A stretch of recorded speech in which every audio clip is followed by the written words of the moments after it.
If I'm a woman and I'm earning 120k a year and my partner's earning 40k, remember I've got 120k men around me. My husband has to be displaying those similar characteristics because my standard is up. Joint account? Joint account, 100%. Okay, are you, because I think there are some guys once again who are for and against it. Yeah. And I always tend to find that when we have these conversations about gold diggers and this and that, it always tends to be the guys who have nothing worth digging gold-wise that have these problems with it. Yeah. And I wonder, why did you decide? No, I know you're laughing, but it's the truth. Some of the problems that people have, they're taking, paracetamol for other people's headaches. Yeah. It's not your headache. Because I've never really seen a guy with money complain about gold diggers. It always seems to be the guys that don't have much that complain about it. But that's another conversation for another day. Now, why did you decide to have a joint account? And how does that work? Because as much as I'm a year older than you, I always give praise and acknowledge to those who are more mature when it comes to certain things. As in, you've done a 13-year bid. Relationship. So, I know it's like you try to drop it. You try to drop it. That's gaps. You're clearly more emotionally intelligent than I am, because my longest relationship is probably 3 years. Yeah. You've done 13 years and you've done it with a family. And I always say that the height of being a man is what you're doing. Yeah. So why did you choose to do a joint account, and how does that work for you? Yeah, good question. So remember, when I first got married, I was in the bank. So I was employed, I was in the bank, I was on a good salary, making commission bonuses and stuff like that. So my wife wasn't even working. Okay. So when I first got married, I'm like, she's not working, so she's gonna need access to money. I don't want her to come to me and ask me, oh babe, I need to buy pads, I need to, bro, do you know what I mean? Yeah. Do your thing, like have access to the money. Plus, for me, it's always been about us and ours as opposed to mine. And I tell you so I've been making money for time, paying all the bills, doing everything. Then obviously I was like, investing in my wife in a big cake business, so then she started to do cakes. And I was like, you're at home, do you know what I mean? Doing your cakes while we raise kids and so forth. I helped her buy her first, all the equipment, and all of that type of stuff to invest in it, advertise, market, all of that. There comes a time when it's 2007, we had the 2007, 8, we had the banking crisis. Remember, I work in finance, so we feel it. Yeah. So all of a sudden, financial advisors, the banks are making us all redundant. Yeah. And then I go for another job. And then every time you get a new job, you're having to take a lower amount than what you were on before, because you just need to make money. Before you know, they're making you redundant. I got made redundant three times in the space of a few years. Yeah. So I remember because she's now had her own business and it's built up, she's now making money. Yeah. So I remember I've now gone self-employed because I'm like, I can't keep a job employed because they keep self-employed. I've always used to having company car. Yeah. So even as a financial advisor, I'm thinking I've got to keep up what I've always had, because I've always had a company car. So I've got my Mercedes, the same C-Class that I've had when I was in the bank. I'm not in the bank is not paying. This is me paying. Out of your pocket now, self-employed. Yeah. First time ever being self-employed. All of a sudden now, business is not coming in. There's no payday at the end of the month. You're self-employed. Yeah. If you don't kill, you don't eat. Of course. So now, bro, I tell you, this car was sitting outside the house. I didn't even have petrol money to put in this car. And I'm going to work. I had to jump in another job.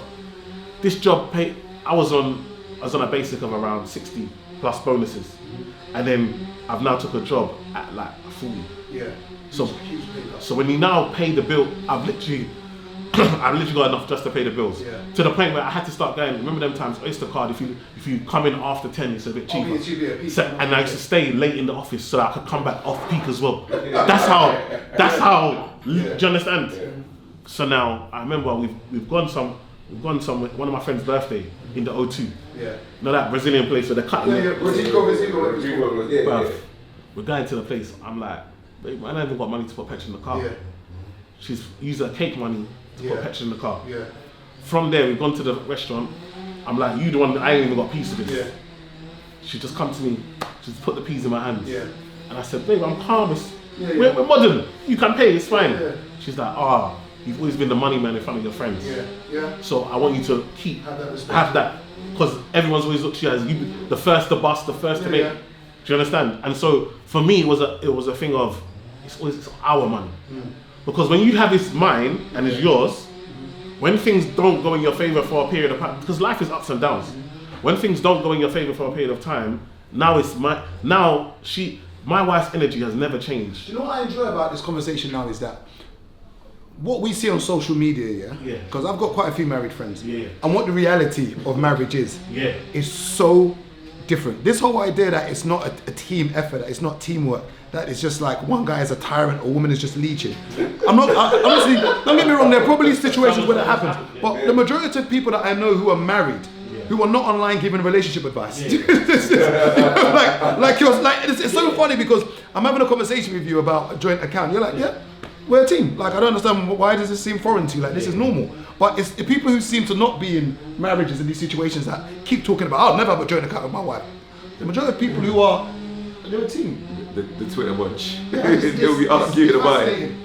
It's so fascinating. So let's say, for instance, now where you have a joint account. So is it fair to say that even if your wife was to say, I know she said she does cakes. So I'm assuming she has her own sort of income in a sense. So all of this just goes into the one pot. There isn't a separate pot. So Manny hasn't got a secret somewhere. I'm sure. Rest in peace to your dad. So you're never just going to find out that your dad had one Monzo account.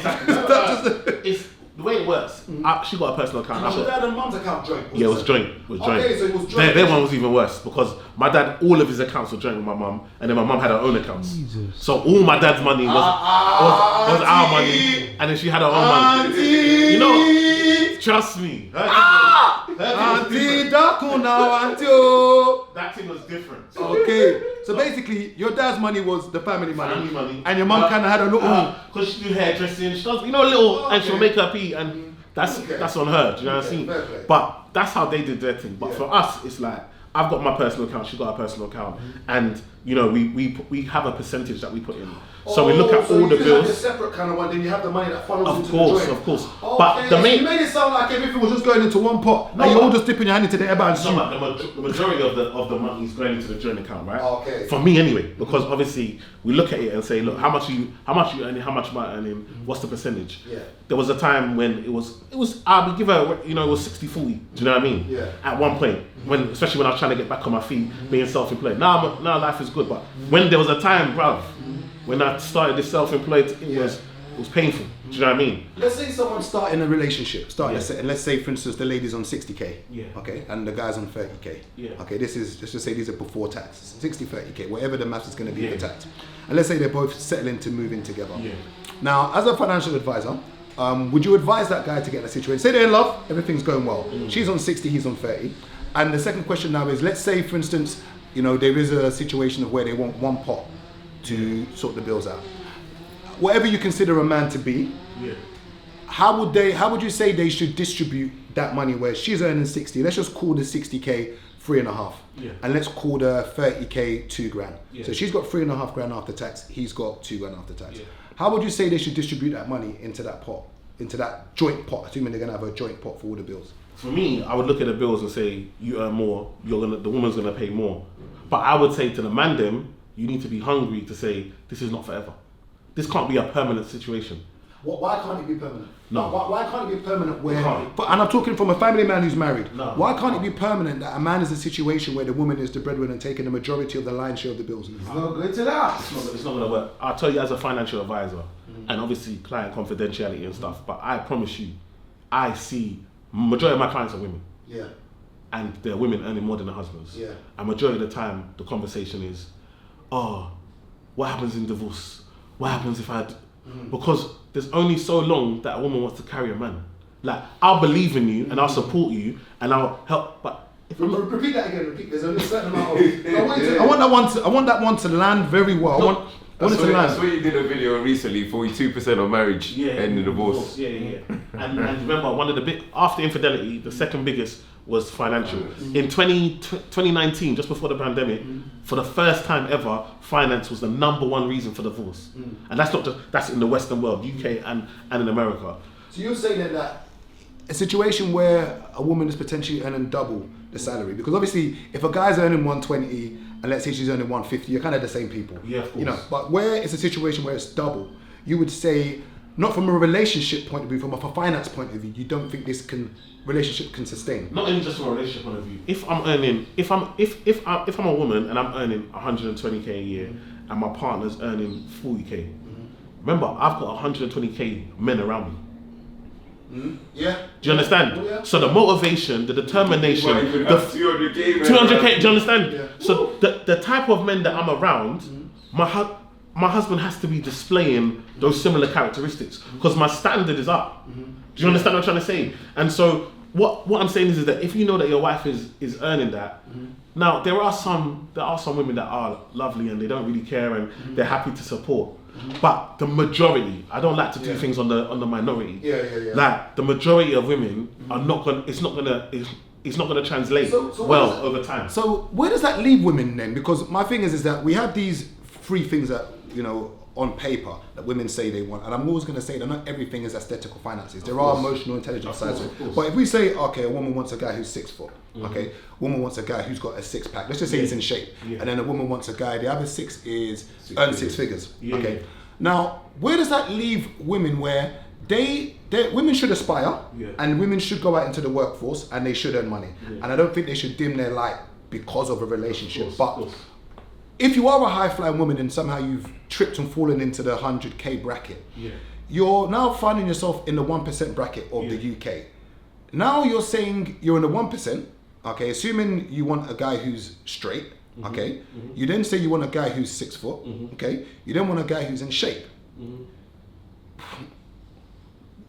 If we're saying that, generally speaking, it doesn't last when a woman's earning more than a guy, where does it leave women? Yeah, I just wonder where. No, but I think also not just women, men. I think the role of men and men themselves are is different, right? So I feel like I'm gonna be honest. Sometimes I'm embarrassed by the type of man I'm seeing these days. Yeah.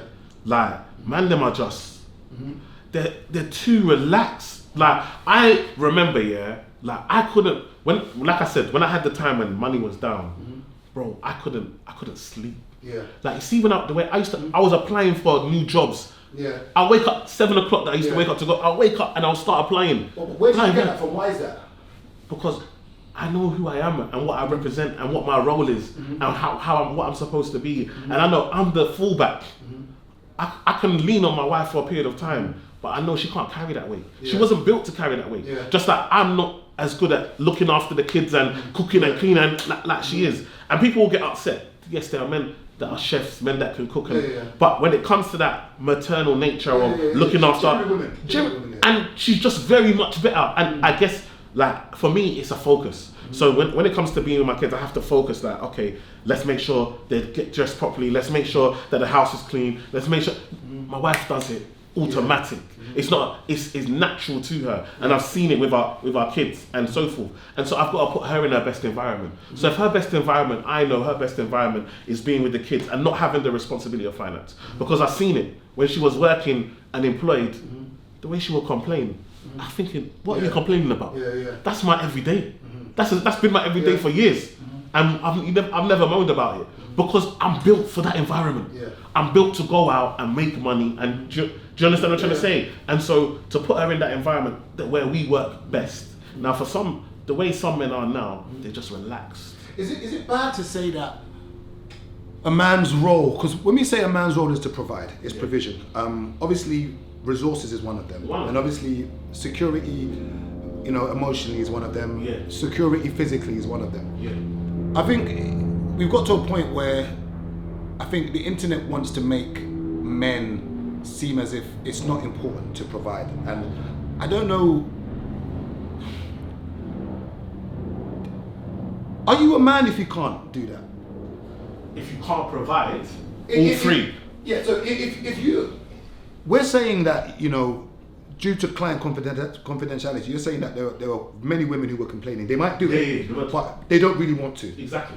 So a lack of respect comes when a woman is running a household financially. So what do men do? Because when women are flying, as they are flying, and men are having to swap the high vis for an apron, what happens? Like what's happening to men? Because it's a hard pill to swallow when, as men, we feel less when we can't do. And women say that men are intimidated generally by them, when they're earning. Where does one, I don't know, Wes, let me ask you, Wes, because you're sitting there in this conversation. Yeah. You're having some advice where, let's say you're on 60K. okay, and then you meet the love of your life, and then you discover she's on 120k. Are you saying to yourself that don't matter? Like, I'm whiz. Like, you know, I'm a hard-working guy. I've got banter. You know, I got the Ronaldinho trim. You know, Ronaldinho trim. Hey, wait, you know it's like you try to do little digs. You know, like I can cut through. Yeah. As a 25? 25, yeah. As a 25-year-old man, you listen to this conversation from guys who are a bit older than you. How do you take this in? I just think money is the epicenter of life. I think money makes the world go round, unfortunately. And for men, in a man's world, money makes makes everything tick. So I think it just has to be a focus. I think for me over the past, like I say, like 2-3 years, like something that's been prevalent is make sure your money, your financial health is where it should be, but then also like your actual health. Because I think once the money goes, everything else starts to deteriorate. So if money is present in someone's life, it's visible. It's visible in their appearance, in their mental health, in their physical health. So I think you just have to make money, bro. Unfortunately, like as much as you like to say, you have to work. You have to work. Would a woman who has double the salary bother you? It would bother me. I wouldn't bother. I just leave her be. So you wouldn't entertain her? No, I wouldn't bother. Like, it depends what you mean by entertain. But for me, relationship, no, it wouldn't make sense. I think it depends also. If a woman earns 120k, but you're in an industry that you can earn 200k, then it's okay because you can work towards that. If you're in an industry where the top salary is 70, 80,000, then no matter how hard you work. But then also it's okay, now I know guys that earn less than their missus, but they still pay the majority of the bills. But what is she doing with her money? Is she now gonna put that in savings and invest and do that? Do you understand? She might Birkin. Big mama. It's harsh though, man, because women tend to see, and I'm generalizing, and I'm just going from what I've seen. The man's money tends to be everyone's money, and a woman's money tends to be hers. That's how it goes. I don't want to have that conversation. Like, from my experience, speaking to women about money it's never led to anything good.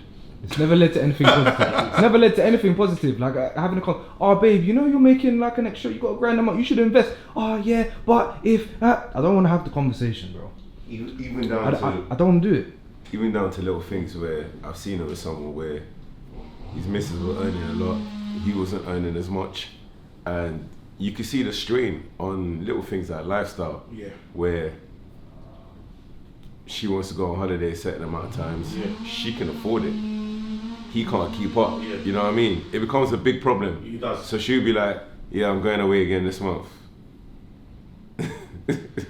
I remember at the same time, it's gone back to what you're saying. He's paying the rent, everything, all the bills, but he's not making as much, so she can afford to. That's my point, bro. So God forbid you're working, you're in an office, you're doing 60 hours, bro, to make your 60k, and she's in Marbella, around man doing $500,000 on a yacht. Bro, the Thames is seeing me, bro. I'm not doing it. I'm not doing it. Hey, New Uncensored. Bro, yeah, I'm not. Sammy will be like, I brought boyfriends at home. Yeah. But it's biblical, right? It talks about being unevenly yoked. Like, so I talked about on my thing the other day. I was at an event, did a talk about, and I talked about divorce. And that's why I did the videos, because I talked about divorce. All these women in this room are successful. They didn't have a clue. They were all doing what men used to do. That's not fair. You're telling me you can take half of my business? And I'm like, do you know that the government done this to protect you women that were staying at home while men went to work? And then men would get divorced. And now you're earning. Now it's a if you saw the room, the whole energy changed. Women, afterwards they asked me, so you're telling me this? And I'm like, yes, that's 2 or 1. You're going to take half of it. Yeah, you take half of it. And so it's one of those things that for a lot of, especially for women now, it's unthinkable that it's the money I make can go to him. I had a woman.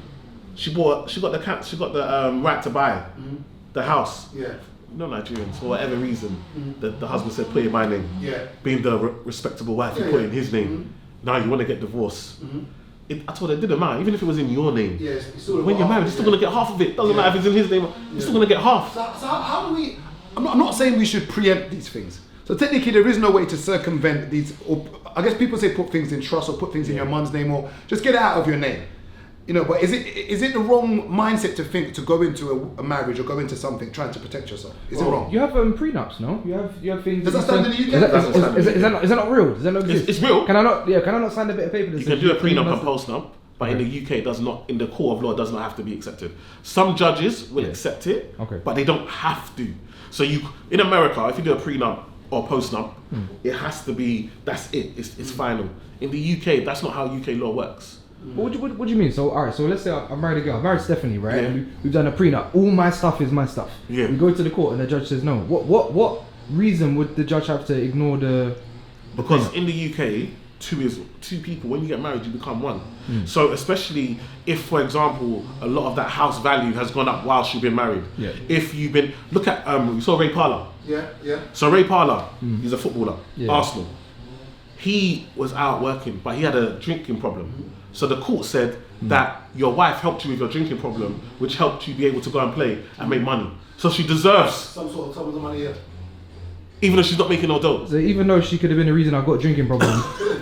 now I've got two problems. Yeah. That don't make sense though. So what you have to understand is with marriage, it's about Makes sense. on divorce. They're going to say what has been created during this marriage. Do you know what I mean? So sometimes when it's early, like you've been married for a year or you have a bit more grounds to say it's been a short period of time. 10 years. But once you've gone long, bro, man are gonna say during this marriage, she's been at home, she supported you, do this, done this. Then why are we getting a divorce then she's if it was provided- so great? That doesn't make That's sense. not being great. Do you know what I mean? It's about the Like, fact that she provided you with kids, forbid. all of these things. So, bro, it's one of those things, and that's why I said about being uneven yoked.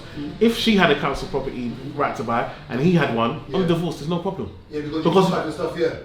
So you're saying then that technically, obviously it's in an ideal world, you're saying that two equals should try and come together. If I know it's highly likely that you're going to get a guy on 120, woman on 20, but ideally you should try and match But yourselves. from a morals and values point of view, you need to be equal. Like for me, my wife is old school, but I'm old school. I'm Nigerian. My wife's Nigerian. We grew up. Our parents is that they went to the same school. The way she was raised and the core values is the same core values, even though they were different environments. The same core values. Yeah. So when I get home and my wife's like, "Do you want a drink? Shall I make you food?" Yeah. Oh. When I the other day I was like, I just see her folding my laundry. Yeah. She's not complaining. She's not moaning. She's not saying, "Oh, I'm a slave," bro. Yeah. Because I'm out here doing what do you understand? Yeah. But we have that core value. If that's not how you've been raised, it's gonna feel alien to you. Yeah. So the problem is that a lot of the time we're going on, "I love you, you're so beautiful." Bro, all of that is rubbish in marriage. It doesn't matter. If man can cheat on Halle Berry, then it doesn't matter how beautiful you are. That's not enough to make a man say that I'm gonna be solely committed to you. Like a lot of the time we're not looking at it. They'll say like, I ask women like you're dating, "Do you know his credit score?" "Oh no." Do you know how much he's got any savings? "Oh no, it's too personal. It's confidential." Yeah. Man seen you naked, my friend. Yeah, is no, that it's not true. is that not personal? No, it's true. Is that not confidential? Yeah. So I don't understand how I I can. think we're scared of talking about finances for some reason. I don't understand. think, yeah. How can we clap cheeks within first date, second date, third date? We can clap cheeks, but I can't know your credit score. Yeah. Yeah. I think if you are trying to take someone serious, I think those are conversations that need to be had. I think knowing whether someone's got CCJs, whether someone's good on paying things on time, and what kind. I know it's a hard conversation to have, but if you're going to try and take someone serious, and you're trying to get a joint mortgage, you don't want that surprise one day when you're trying to get a joint mortgage and the mortgage broker says to you, "Sorry, bro, you can do it on your own, but you can't. If you add it on this mortgage, it's not going to work, or the interest rate is going to be higher." Have you? So your longest relationship was 3 years, right? So in that relationship, did you have conversations about money? I'll be real. Because I've had conversations with women about money. It's not good. I think It's not good. It's not good. Because my time. longest relationship, that was when it was 3 years. Yeah. As bad as this might sound, she might watch this. I wasn't intending on probably getting married to her, so that didn't really come into play. We didn't, I think also Message. it didn't really come to play. But I think now, you're intentional, right? now I'm intentional. So I look at those things. Like I'm looking at how she spends. I'm looking at little letters. Sometimes you see people's letters and I'm not going through them, but the letters on the counter, and I'm seeing a reminder of something, or reminders of this is not paid yet. And I'm like, this one takes a long time to pay something.